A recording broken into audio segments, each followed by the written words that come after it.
आप देख रहे हैं ICBN न्यूज़ चैनल। अभी हमारे सामने बैठी हुई हैं शालिनी श्रीवास्तव जी। 1988 के दौर में जिस समय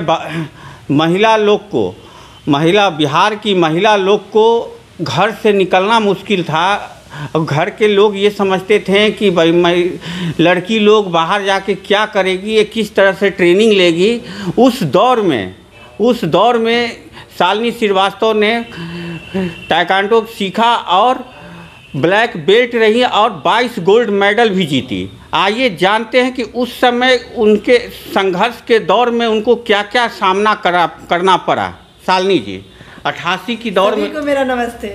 हाँ। 88 की दौर में आप ताइक्वांडो सीख रही थी, उस पीरियड में आपको क्या क्या संघर्ष का सामना करना पड़ा घर से और बाहर से?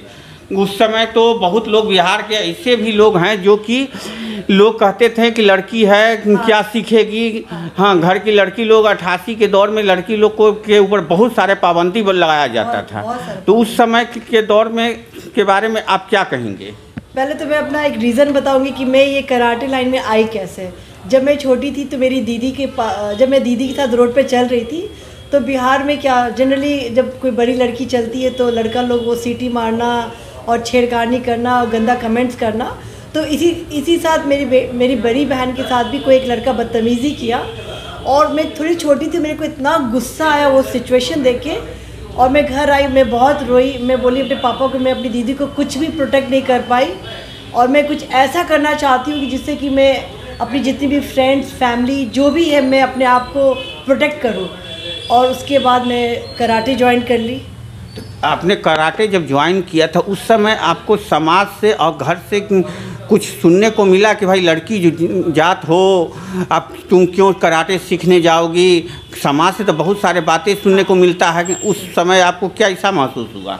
एक्चुअली ये सिचुएशन तो आया था मेरे घर पे भी कि पापा बोले कि तुम कराटे सीखोगी, कल को शादी होगा तो क्या बोलेंगे कि लड़की कराटे वाली है, तो तुम छोड़ दो। तो हम बोले नहीं पापा, जो सिचुएशन मेरी दीदी के साथ हुआ मैं दीदी को प्रोटेक्ट नहीं कर पाई, इसलिए मेरे को तुम प्लीज़ सीखने दो और मेरे को बिल्कुल पाबंदी मत लगाओ। और मैं बचपन से टॉम बॉय की तरह थी, तो इसी वजह से शायद मेरे पापा मम्मी दोनों अलाउ कर दिए और मैं इस तरह से आगे। बट मेरे कुछ फैमिलीज़ वाले लोग भी बोले कि लड़की को तुम कराटे कैसे सीखने दे रहे हो, आजकल के टाइम में लड़की कराटे थोड़ी सीखती है, आगे चल के बहुत प्रॉब्लम होगा। तो ये सब सिचुएशन आया था ज़रूर, लेकिन ठीक है, जो चीज़ लिखा होता है वो होना ही होता है। तो बस मैं इसी तरह कराटे ज्वाइन कर ली। आपने 22 गोल्ड मेडल जीता है, किस किस कैटेगरी में आपने गोल्ड मेडल जीता है, थोड़ा बता सकती हैं आप चैनल को? मैं 6 गोल्ड मेडल डिस्ट्रिक्ट में जीती हूँ, 6 स्टेट में, 3 नेशनल लेवल में गोल्ड है, 1 सिल्वर है, 1 ब्रॉन्ज है नेशनल लेवल में। इंटरनेशनल में 1 सिल्वर है और 1 ब्रॉन्ज है। और मैं बिहार में 3 बेस्ट लेडीज़ जो गर्ल्स में थे ना, best player of the year का अवार्ड मिला है मेरे को लालू प्रसाद यादव से उस टाइम में। तो 3 अवार्ड तो मेरे को लालू प्रसाद यादव से मिला, best player of the year का अवार्ड। और मेरे को बहुत सारे कैटेगरी में अवार्ड मिलता था, गोल्ड मेडल मिलता था। और उस टाइम में दूरदर्शन पे इंटरव्यू होना भी बहुत बड़ा बात था मेरा। उस समय भी दूरदर्शन पे इंटरव्यू में भी हम आए, सारे न्यूज़पेपर में, टाइम्स ऑफ इंडिया हो, जितना भी आपका न्यूज़पेपर होता था सब में इंटरव्यू मेरा आता था और मैं बहुत प्राउड फील करती थी। आपने इंटरनेशनल में ब्रॉन्ज मेडल जीता है, तो ये कहाँ पे आपने जीता? एक नेपाल में जीते हैं और एक और काठमांडू में जीते थे उस समय। बट हम ऑस्ट्रेलिया में भी गए थे खेलने, वो 12th एशियन गेम खेलने गए थे हम ऑस्ट्रेलिया। वहाँ पे मैं कोई मेडल नहीं जीती, बट हाँ मैं पूरे इंडिया टीम से सिर्फ अकेले एक प्लेयर थी जो मैं फ़ाइट की, मैं अपने मैच में जाके उतरी और वो मेरे को बेस्ट प्लेयर एक्टिव अवार्ड भी मिला। मेरे को इतना बड़ा शील्ड मिला ऑस्ट्रेलिया में जाके, बट वो मेरे पास शील्ड आज नहीं है क्योंकि वो शील्ड वो टीम में जो टीचर होते हैं वो अपने पास लेके रख लिए। उसमें मेरे पास अक्ल नहीं था, अगर आज के डेट में वो मेरे को वो शील्ड मिलता ना तो शायद वो मेरे पास रहता, बट वो सर लेके।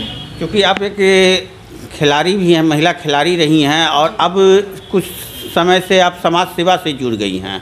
हाँ, तो ऐसा क्या कारण हुआ जो कि आप सामाजिक कार्यों से जुड़ना पड़ा आपको? जब तक मैं खेल रही थी तब तक तो मेरे को ना वैल्यू ऑफ लाइफ पता नहीं था। मैं बिल्कुल एकदम बिंदास लाइफ में, कोई फीलिंग्स किसी का समझ में नहीं आता था। मैं अपने लाइफ अपने दुनिया में ही मगन थी। बट मेरे को जब मेरी शादी हो गई, बच्चा हो गया, तो मेरे को लगा कि शायद बहुत सारी चीज़ से मैं जुड़ी नहीं हूँ। तो मैं यही सोच के मैं समाज सेवा में जुड़ गई और मुझे इतना इतना अंदर से खुशी मिलता है जब मैं किसी को हेल्प करती हूँ, मदद करती हूँ, उनके काम आती हूँ।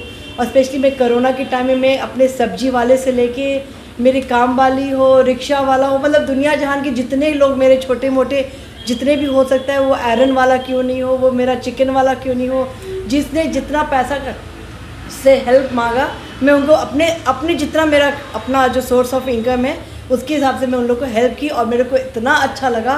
मैं सभी को ये रिक्वेस्ट करना चाहती हूँ कि आप अपने लिए तो सब जीते हैं, आप एक बार देखो दूसरे के लिए जी के, आपको इतना सुकून मिलेगा, इतना सुकून वाला नींद आप सोगे रात में ना, वो आप कितना भी पैसा कमा के आप अलमारी में रख लोगे ना, कोरोना तो आप देख लिए ना, आपको जब जाना है ऊपर तो चले जाओगे, सब पैसा रखा रह जाएगा।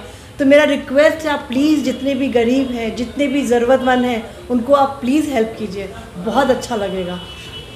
आपके इस कार्य में आपके पति जो हैं, हस्बैंड जो हैं, वो कितना समर्थन दे रहे हैं, क्या कितना साथ दे रहे हैं आपको? ये जो मेरे चेहरे पे जो स्माइल देख रहे हैं ना, वो सिर्फ मेरे हस्बैंड की वजह से है। वो मेरे को कभी किसी चीज़ के लिए नहीं रोके टोके, ना शादी के पहले मेरे माँ बाप भाई बहन ने कभी नहीं रोका मेरे को कि तुम मत कराटे सीखो, मत जाओ यहाँ वहाँ मत जाओ, ऑस्ट्रेलिया मत जाओ, जवान लड़की हो तुम ऑस्ट्रेलिया कैसे चली जाओगी, कभी नहीं रोका। और शादी के बाद भी मेरा किस्मत सच में बहुत अच्छा है, मैं भगवान का बहुत थैंक्सफुल हूँ कि मेरे को इतने अच्छे हस्बैंड मिले कि मेरे को कभी किसी चीज़ में, क्योंकि वो जान रहे कि हम कोई चीज़ गलत नहीं कर रहे, जब गलत आदमी करता है तो उस पर आदमी रोकता है ना, तो बस आई एम वेरी ब्लेस्ड। अभी आगे का क्या आपका प्लान है, किस तरह से आगे आप कार्य कीजिएगा? अभी आप क्या क्या आपका जो है प्लान कंसेप्ट है कि किस तरह से आप एथलेटिक्स को बढ़ाइएगा या फिर किस तरह से समाज सेवा को आगे बढ़ाइएगा, वो कुछ तो प्लान आप बनाई होंगी? मेरा ये प्लान है कि पहले तो वेट करें कि कोरोना का जो सिस्टम जो चल रहा है ना, वो कोरोना पेंडेमिक टाइम पहले ख़त्म हो जाए। फिर मैं ऐसे भी मैं अपने सोशल मीडिया इंस्टाग्राम के थ्रू मेरे अराउंड 7 लाख फॉलोवर्स है और मैं काफ़ी लोगों को इंकरेज कर रखी हुई हूँ कि आप अपने आप को हेल्थ, फिटनेस और सेल्फ डिफेंस बहुत ज़रूरी है, क्योंकि अगर आपका हेल्थ नहीं है ना तो आपके लाइफ में कुछ भी नहीं है, सब कुछ यहीं रखा रह जाएगा और आप ऊपर चले जाओगे। तो सबसे पहले आप अपने हेल्थ को ठीक कीजिए। हेल्थ ठीक करने के लिए आपको रूटीन लाइफ में आना बहुत ज़रूरी है। तो आप अभी जो मोटिवेशन का भी एक काम कर रही हैं, तो ये मोटिवेशन का काम आपने कब से स्टार्ट किया है? मैं तो ऐसा कुछ काम मैं स्टार्ट नहीं की, बट हाँ मेरे को बहुत अच्छा लगता है जब मेरे को लोग देखता है और पूछता है कि मैम आप इस उम्र में भी आप इतने फिट कैसे हो, तो और इस उम्र में भी इतने योगा वगैरह शायद क्लास वगैरह भी आप कराती हैं? जी जी जी। हाँ, मतलब ऑनलाइन या ये सब कुछ फ्री है मेरा, लाइक मैं जुम्बा योगा कोई सर्टिफिकेट नहीं है मेरे पास, मैं किसी चीज़ का कोर्स नहीं की हुई हूँ सिवाय मेरे अपने ताइक्वांडो के। बट हाँ मेरे को हर चीज़ का आइडिया, क्योंकि मैं खुद पहले सीखती हूँ और जितना हो सकता है मैं फ्री ऑफ कॉस्ट में सबको मैं गाइड करती हूँ, हेल्प करती हूँ।